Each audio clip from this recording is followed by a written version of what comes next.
G'day guys, another video, welcome to it. This time I'm going to talk about a very serious issue. And it's an interesting debate to have, and I thought it'd be very good maybe to get some responses right down below here and just see what we get. We're going to use tonight, or today, the calculator. What are we going to do? We're going to do some figures. And what I'm going to talk about is deposits. Deposits that we charge to our clients. Let's talk about it. Let's say you're doing a wedding. Now I'm talking here in Australian dollars. So the American guys, we're almost parity, we're almost together, but there may be a bit of differentiation here. Okay. Let's talk about the total price for a start. Let's say the total price of a mobile disco, let's pluck a figure out of the air, of $600. Let's be honest here. Let's just do some figures. We're only tossing figures around here. Let's charge a $100 deposit. So we take $100 off that. Balance payments $500. Great. But has that deposit of $100, is that enough to cover your costs before you walk into that function room? Probably not. Because you've had to maybe purchase 2 or 3 CDs or 3 albums from iTunes just to keep the client happy. That's money you have to spend. Let's say you've got 3 albums from iTunes, which I think in Australian dollars is $16.50 roughly. $16.50 times that by 3.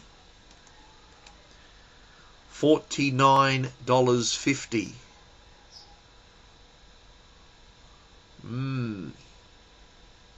There you go. Gee. Okay. For the guys who do $50 deposits, there's probably 95% of your deposits just gone down the drain. And all you've done is bought 3 albums from iTunes.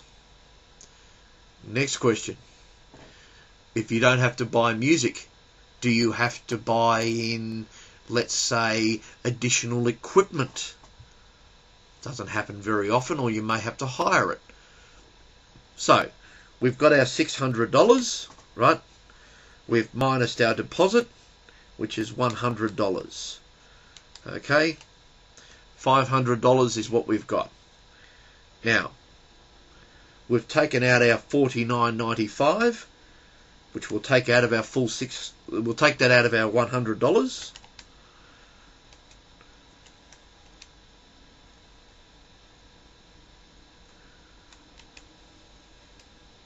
We've got $50.05 to spend if we're using a $100 deposit system. Okay, I have to make, let's say, 5 phone calls to that client, so I might need to, let's say $5 comes off the price.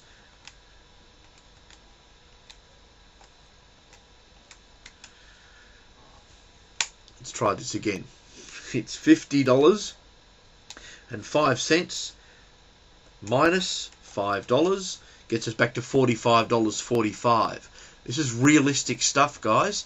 Let's talk about things like, okay, I've got to go and see the venue. All right, I've got to go there, let's say, twice. So you've got to take some fuel off. Let's say we're doing $10 in fuel.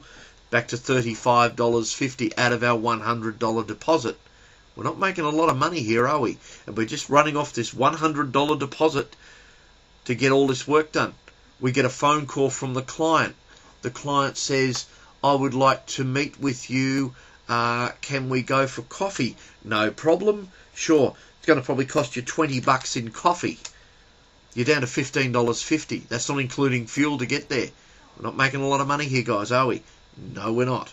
So, $15.50 is all you've kept out of $100 deposit to do all the work for that job. Now, here comes the question. Would you be better to charge a percentage of what the job is worth? Now let's look at it.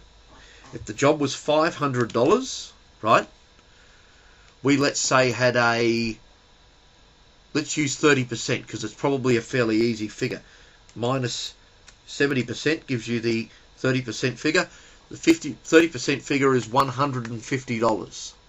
Okay, that's on a $500 deposit. Let's look at 20%. $500 minus 80% is the $100. So really, on a job worth $500, you really do need a 30% deposit. Let's talk about why. When you take on a job, there is far more work to do than simply turning up playing your music on the night. Customers expect that. They expect more than you give them on the night. And this is what I'm talking about in this video. Let's talk about a wedding. Now, let's work out roughly an hourly rate. Let's work out an hourly rate. Let's say we're doing a disco. Now, we've said $500 for 5 hours. No worries. Let's work that on $100 an hour. Nice, roughly. Okay, let's work out where this differentiates. Let's look at a wedding that goes for 6.5 hours. So you've got $100 times 6.5 equals $650. Okay, that's the total value of the price. Minus our 70%, $195 is the deposit. Now can you see what I'm getting at here? That customer is going to expect you to do a third of the work before you start. Yes, we'll do a third of the work before we start because we've got a lot to do. We've got to go and buy music. We've got to go and see the venue. We've got to speak to other vendors. We have to do a lot of work. The DJ is one of the last things to be booked. That means we've got access to all their vendors. And we need to speak to them. So can you understand why what I'm talking about today is extremely important? Is the deposit you are charging your clients covering your costs? Most likely not. Because you've probably never thought about it. The real reality of running a mobile disco business. I hope this helps you guys out, and I trust that you people in DJ world will have a very, very good look at the way your business runs. After all, if you want our business to become, our industry to be professional, you have to become professional. Thanks for your time. Hope you got something out of it.